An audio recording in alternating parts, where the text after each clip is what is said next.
എല്ലാവർക്കും സുഖാണെന്ന് വിശ്വസിക്കുന്നു. PM കിസാൻ സമ്മാൻ നിധിയുമായി ബന്ധപ്പെട്ട ഏറ്റവും പ്രധാനപ്പെട്ട അറിയിപ്പുകളാണ് ഈ ഒരു വീഡിയോയിൽ നിങ്ങളുമായി പങ്കുവെക്കുന്നത്.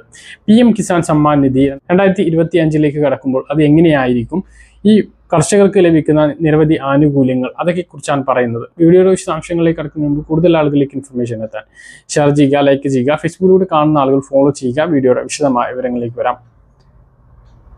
നമ്മുടെ രാജ്യത്ത് ലഭിക്കുന്ന ഏറ്റവും വലിയ ഒരു ധനസഹായ പദ്ധതി തന്നെയാണ് PM കിസാൻ സമ്മാൻ നിധി. കേന്ദ്ര സർക്കാർ 3 ഗഡുക്കളായിട്ട് വർഷത്തിൽ നൽകുന്ന 6000 രൂപ നിരവധി കർഷകർക്കാണ് കേരളത്തിലും ലഭിക്കുന്നത്. 35 ലക്ഷത്തിലധികം ആളുകൾക്ക് കേരളത്തിൽ ഈ ഒരു സഹായം ലഭിക്കുന്നുണ്ട് എന്നാണ് കണക്ക്. ഇനി അതിൻ്റെ ഒരു 19ാം ഗഡുവിൻ്റെ വിതരണത്തിനാണ് നമ്മൾ കാത്തിരിക്കുന്നത്. അത് ഉണ്ടാവാനുള്ള സാധ്യത ഫെബ്രുവരിയിലാണ്. ബജറ്റ് നടക്കുന്നതും ഫെബ്രുവരിയിലാണ്. ബജറ്റ് ഫെബ്രുവരി 1 തീയതി ബജറ്റ് നടക്കുമ്പോൾ ഈ ഒരു പദ്ധതിയിൽ വർധനവ് ഉണ്ടാകുമോ, ഈ പദ്ധതിയിലേക്ക് കൂടുതൽ തുക വകയിരുത്തുമോ എന്നുള്ളത് നമ്മൾ ആകാംക്ഷയോടെ കാത്തിരിക്കുകയാണ്. പക്ഷെ നിലവിലെ ഒരു സാഹചര്യത്തിൽ അത്തരത്തിലുള്ള ഒരു പ്രഖ്യാപനം ഉണ്ടാകാൻ സാധ്യതയില്ല. ഇടക്കാല ബജറ്റ് പ്രഖ്യാപിച്ചപ്പോൾ അങ്ങനെ ഒരു പ്രഖ്യാപനം ഉണ്ടായിരുന്നില്ല. അതിനുശേഷം അധികാരത്തിൽ വന്നതിന് ശേഷം പ്രഖ്യാപിച്ച ബജറ്റിൽ അങ്ങനെ ഒരു കാര്യം ഉണ്ടായില്ല. അതിനുശേഷം ഇപ്പോൾ അടുത്ത സാമ്പത്തിക വർഷത്തെ ബജറ്റാണ് പ്രഖ്യാപിക്കാൻ പോകുന്നത്. അതിലും ഒരു പ്രഖ്യാപനം, അതൊരു വർധനവ് ഉണ്ടായേക്കില്ല എന്നുള്ളത് തന്നെയാണ്. ഉണ്ടാകുകയാണ് എങ്കിൽ ഇലക്ഷന് മുമ്പ് അത് പ്രഖ്യാപിക്കുമായിരുന്നു, അതുണ്ടായില്ല.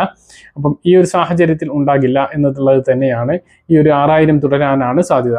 അപ്പോൾ അങ്ങനെയെങ്കിൽ ഇനി അടുത്ത ഗഡു ഡിസംബർ, ജനുവരി, ഫെബ്രുവരി, മാർച്ച് മാസത്തെ തുകയാണ്. അത് ഫെബ്രുവരി അവസാനത്തോടെയോ അല്ലെങ്കിൽ മാർച്ച് മാസത്തിലോ ആയിരിക്കും ലഭിക്കുക. അതിനു മുമ്പ് ലഭിക്കാനുള്ള സാധ്യതയില്ല. മറ്റൊരു പ്രധാനപ്പെട്ട പ്രഖ്യാപനം കർഷകർക്ക് പ്രഖ്യാപിക്കാൻ പോകുന്നത് KCC ലോൺ അധികരിക്കുന്നതുമായി ബന്ധപ്പെട്ടാണ്. അത് അധികരിപ്പിച്ചിട്ടുണ്ട്, 2 ലക്ഷം പരിധിയാക്കിയിട്ട് ഉയർത്തിയിട്ടുണ്ട്. 2025 മുതൽ അത് പ്രാബല്യത്തിൽ വരികയാണ്. അപ്പം ഈ ഒരു ജനുവരി മുതൽ തന്നെ അത് പ്രാബല്യത്തിൽ വരും. ഇപ്പോൾ 1,60,000 രൂപയാണ് ഈടില്ലാതെ വായ്പ ലഭിക്കുന്നത്. മൃഗസംരക്ഷണം നടത്തുന്ന കർഷകർക്കും മറ്റു കർഷകർക്കും ഈ ഒരു സഹായം ലഭിക്കുന്നുണ്ട്. ബാങ്ക് മുഖേന തന്നെയാണ് ഈ ഒരു വായ്പ ലഭിക്കുന്നത്. 1% പലിശ ഇതെടുക്കുമ്പോൾ ഉണ്ട് എങ്കിലും 4% കേന്ദ്ര സർക്കാർ സബ്സിഡി ലഭിക്കുന്നതോട് കൂടിയിട്ട് വെറും 4% മാത്രമാണ് ഇതിൽ പലിശ വരുന്നത്. ഈടില്ല, പലിശ കുറവാണ് എന്നതുള്ളതൊക്കെയാണ് KCC കിസാൻ ക്രെഡിറ്റ് കാർഡ് വായ്പയുമായി ബന്ധപ്പെട്ട് കിസാൻ ക്രെഡിറ്റ് കാർഡ് വായ്പയിലെ പ്രത്യേകതകൾ.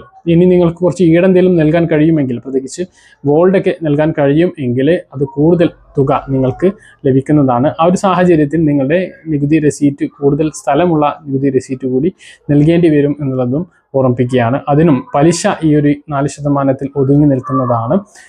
അത് വളരെ പ്രധാനപ്പെട്ട ഒരു കാര്യമാണ്. KCC ലോണിനെ കുറിച്ച് നിങ്ങൾക്ക് കൂടുതൽ അറിയുന്നതിന് വേണ്ടി നിങ്ങളുടെ ബാങ്കുമായിട്ട് ബന്ധപ്പെടാം, അല്ലെങ്കിൽ നിങ്ങളുടെ കൃഷി ഓഫീസുമായിട്ടോ അല്ലെങ്കിൽ മൃഗസംരക്ഷണ ഓഫീസ്, മൃഗാശുപത്രിയുമായിട്ടോ ബന്ധപ്പെടാവുന്നതാണ്. മറ്റൊന്ന്, കർഷകർക്ക് വിവിധ കാർഷിക യന്ത്രങ്ങൾ വാങ്ങുന്നതിന് സബ്സിഡിയോട് കൂടിയിട്ട് വാങ്ങുന്നതിന് ഇപ്പോൾ സാധിക്കുന്നതാണ്. വിവിധ മെഷീനുകൾ നിങ്ങൾക്ക് 60% വരെ വിലക്കുറവിൽ ലഭിക്കുന്നതാണ്. അപ്പം അതുമായി ബന്ധപ്പെട്ട് വിശദമായിട്ടുള്ള വീഡിയോ നമ്മൾ മുമ്പ് ചെയ്തിട്ടുണ്ട്. അതിൻ്റെ ലിങ്ക് ഞാൻ താഴെ കൊടുക്കാം. കൂടുതൽ ഈ പദ്ധതിയെക്കുറിച്ച് അറിയുന്നതിന് വേണ്ടിയിട്ട് സ്ക്രീനിൽ കാണുന്ന നമ്പറിൽ അല്ലെങ്കിൽ ഡിസ്ക്രിപ്ഷനിലുള്ള നമ്പറിൽ വിളിച്ചാൽ നിങ്ങൾക്ക് ഇതിൻ്റെ ഡീറ്റെയിൽസ് ലഭിക്കുന്നതാണ്. പറഞ്ഞ കാര്യങ്ങൾ കൃത്യമായിട്ട് മനസ്സിലാണെന്ന് കരുതുന്നു. ഇതുപോലുള്ള ഇൻഫർമേഷൻ ലഭിക്കാൻ ചാനൽ സബ്സ്ക്രൈബ് ചെയ്യുക, ബെൽ ഐക്കൺ എനേബിൾ ചെയ്ത് വെക്കുക. മറ്റൊരു വീഡിയോയുമായി നമുക്ക് വീണ്ടും കാണാം. ദൂരേക്കും ബൈ.